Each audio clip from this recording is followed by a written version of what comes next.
Hi, it's Andy with Fun Factor Escape Room Reviews. So it's October and people are asking us, what are good rooms for the Halloween season? So we're going to have a 3-part series. We're going to look into some of the spooky, scary rooms that we enjoy in the LA area, other parts of the United States, and throughout the world. This first list will cover those on the lower end of the scale. Those are a little less spooky, a little less scary, but definitely Halloween appropriate. So for Maze Rooms is actually one of our most favorite rooms in LA is Jack the Ripper. Definitely a good room for the Halloween season. Also for Maze Rooms, they have They're Coming, where your friendly escape room is interrupted by a zombie invasion. A little bit south of LA in Los Alamitos, Cinema Escapes has Strange Things. That's also very good for the Halloween season. And then finally, 60 Out has Dr. Psycho. Now of these 4 rooms, that's probably the most intense, so definitely check that out. This part 2 deals with rooms that are more actively scary, and we're getting into the real terrifying rooms in part 3. Part of what makes a room more actively scary is the introduction of live actors into the room, which could really add a fantastic dimension of content and interaction that can make your experience unique, and it can be fun if you do it properly. So we put on our website in the article section some tips on how to play an escape room when you have a live actor in the room to get the most fun out of those rooms. So definitely check that out and let us know what you think. So our recommendations for part 2 in Los Angeles are Project Minotaur by Quest Rooms. We particularly like this room because it has a vast space to explore with many nooks and crannies and some terrific elements that open up as you go. You'll also encounter some very interesting characters, some of which may be helping you, some of which, well, maybe not so much.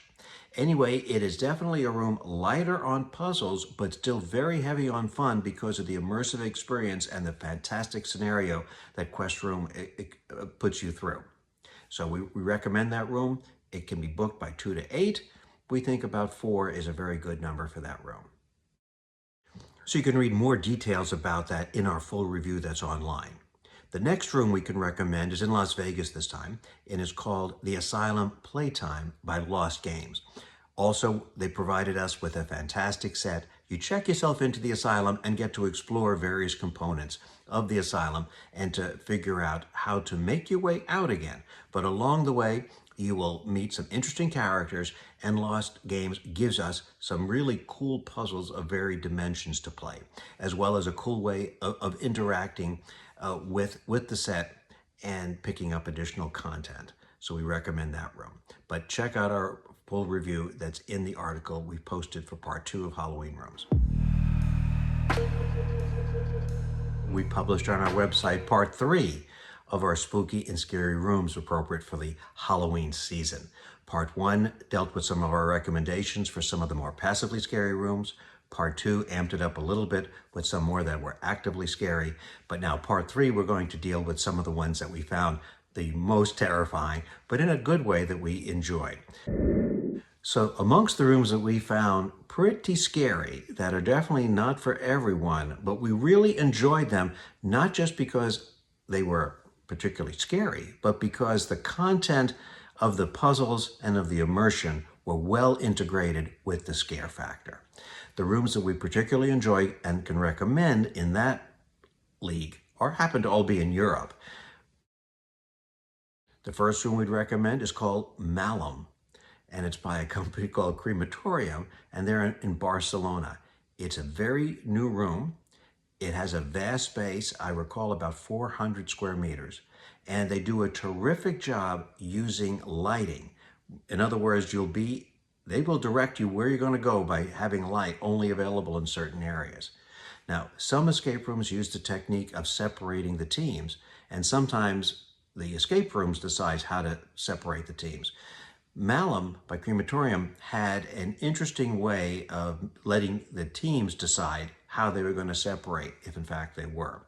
So definitely check that out because that was very fun. It is definitely interactive. It is definitely scary. You will meet a variety of people along the way, and for a couple of moments, every now and then, you'll be in complete and total darkness.